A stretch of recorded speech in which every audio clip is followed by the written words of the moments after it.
বিমা শিল্পে একটি ঝুঁকির ব্যাপার থাকে। তার মানে death claim, accident claim, maturity claim, এগুলি ক্লেম শোধ করার জন্য এখানে ঝুঁকির দায়িত্বটা বিমা শিল্প নিচ্ছে, যে যেখানেই পলিসি করুক না কেন। আসলে এই ঝুঁকি বহন করার দায়িত্ব নেয়া ইসলামে জায়েজ আছে কি নেই? এটার দর্শনটা হলো, আমার বিপদ হলে, আমি যদি মারা যাই, তোমরা 10 জন আমার পাশে দাঁড়াবে। তুমি যদি মারা যাও, আমরা 10 জন তোমার পাশে দাঁড়াবো। আমরা কারা? তোমরা কারা? আমরা আর তোমরা হলো পলিসি হোল্ডার্স। তারা পলিসি যখন কিনি, এটা 2 ভাগ হয়। এক ভাগ মনে করেন শতকরা 5 টাকা আমি চাঁদা দিয়ে দিলাম।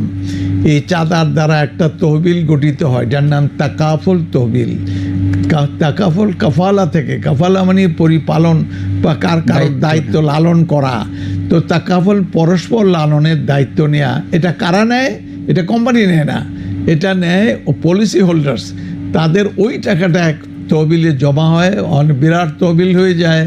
এখন মানুষ যখন মরে, একজন মরে, 10 জন বাঁচে, ওই 10 জন মিলে একজনের দায়িত্ব নিয়ে তাদেরকে দিয়ে দেয়, এই নাও, তুমি 1 লাখ টাকার নিয়ত করছিলা, মাত্র তুমি প্রথম কিস্তি দিলা কত?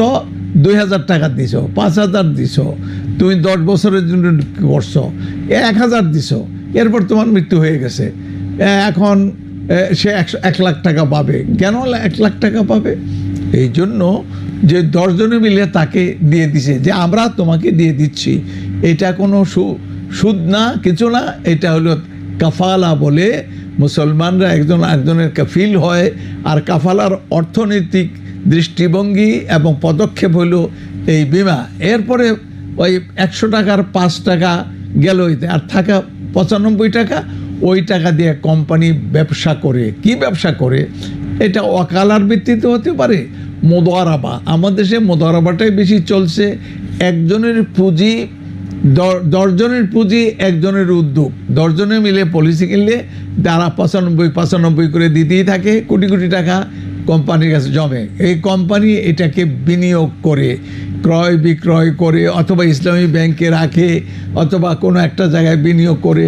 সেখান থেকে লাভ যা হয়, সেই লাভটা চুক্তি অনুযায়ী, যে 100 টাকা যদি লাভ হয়, তাহলে কোম্পানি বলে আমি 10 টাকা 15 টাকা নিব, বাকি টাকা আপনাদের দিয়ে দিব। এটা হলো মুদারাবা বলে। ওরা যার যার অ্যাকাউন্টে ওই টাকা জমা দেয় লাভ থেকে। এটা অ্যাকাউন্টেন্সির মাধ্যমে এটা পরিষ্কার, আপনি দেখতেও পারেন কোথায় বিনিয়োগ করছে, কোথায় রাখছে, সব লোকেরা জানে। সুতরাং এই একদিকে মুদারাবা ব্যবসা, আরেকদিকে মুদারাবা বিনিয়োগ, আরেকদিকে হইল তাকাফুল কাফালা।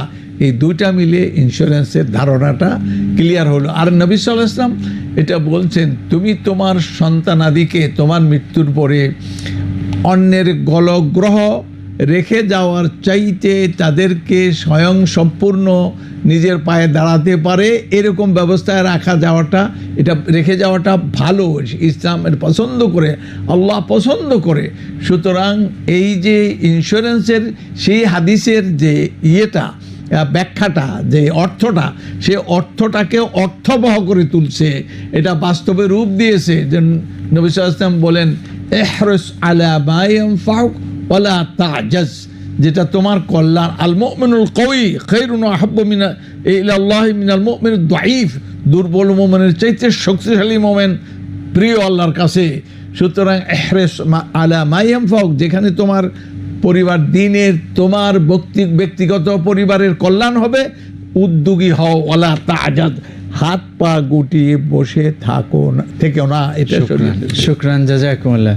প্রিয় দর্শক, আমরা এক কথায় বিমা হারাম, বিমা হারাম, আপনি হুটহাট করে এই ফতোয়া দেবেন না।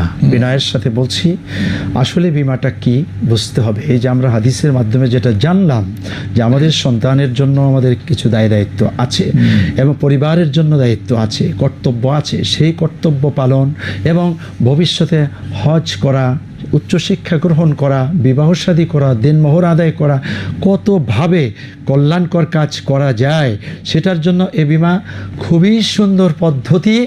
এই পদ্ধতিকে আমরা নিজেরা মন গড়া কাজ করে নাজায়েজ পদ্ধতি বানিয়েছি। সেটা আসলে বিমা সেক্টরের কোনো দোষ নয়, আমাদের ব্যক্তিগত অপরাধ।